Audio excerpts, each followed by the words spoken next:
Сәлеметсіздер ме, оқушылар? Бүгінгі сабағымыздың тақырыбы «Менің досым шебер». Тема урока «Мой друг мастер». Ендеше сабағымызды бастаймыз. Бүгінгі біздің тақырыптың жаңа сөздері новые слова. Менімен бірге қайталаймыз.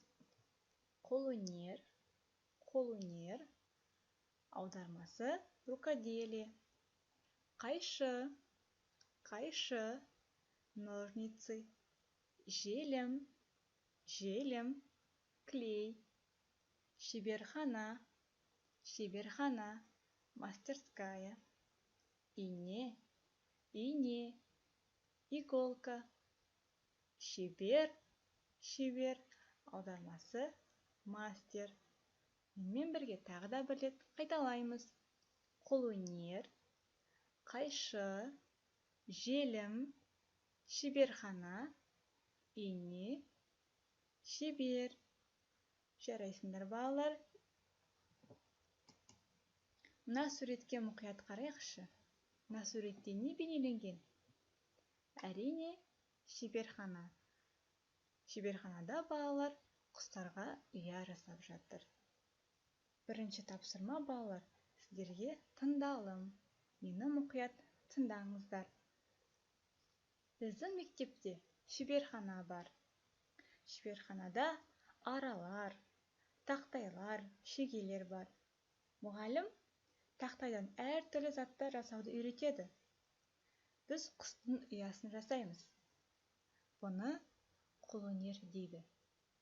Балалар, тағы бір рет оқимын, мұқият тыңдаңыздар.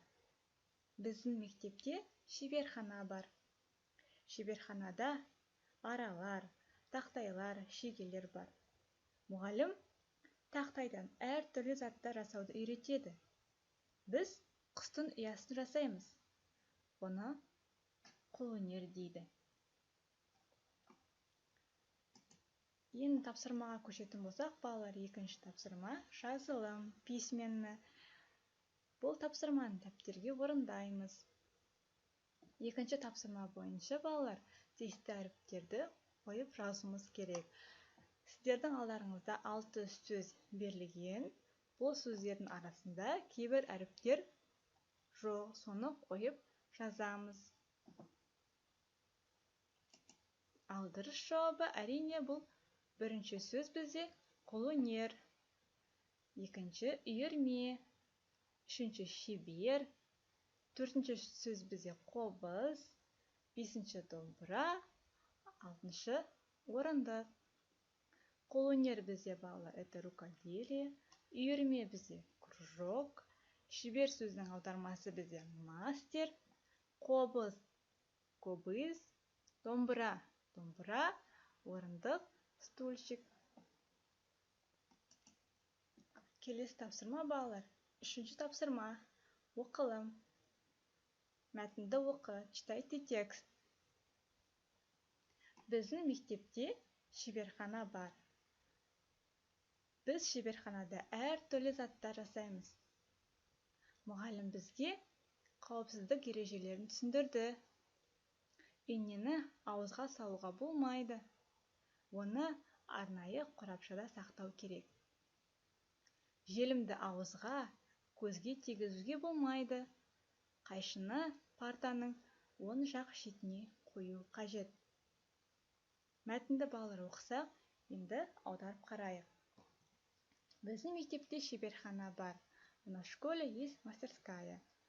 Біз шеберханада әртүрлі заттар жасаймыз. В мастерской мы делаем разные вещи. Мұғалім бізге қауіпсіздік ережелерін түсіндірді. Учитель нам объяснил правила безопасности. Инені ауызға салуға болмайды.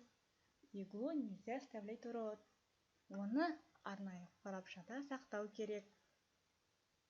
Его следует хранить в специальном ящике. Желімді ауызға, көзге тигізуге болмайды. Не прикасайтесь клеем к рту или глазам. Қайшыны партаның оң жақ шетіне қою қажет. Ножницы необходимо поставить на правый край парты. Келесі тапсырма, балалар, айтылым. сіздердің алдарыңызға 4 сурет берілген. Яғни бірінші бізде суреттің атауы қайшы, ножницы. Екінші сурет бізде балалар түрлі түсті қағаздар, цветная бумага. Үшінші бізде берілген сурет әрине бұл ине, иголка. Төртінші сурет бізде желім, клей. Жарайсыңдар балалар, бүгінгі сабақты түсінді деп ойлаймын. Сабақ аяқталды. Сау болыңыздар.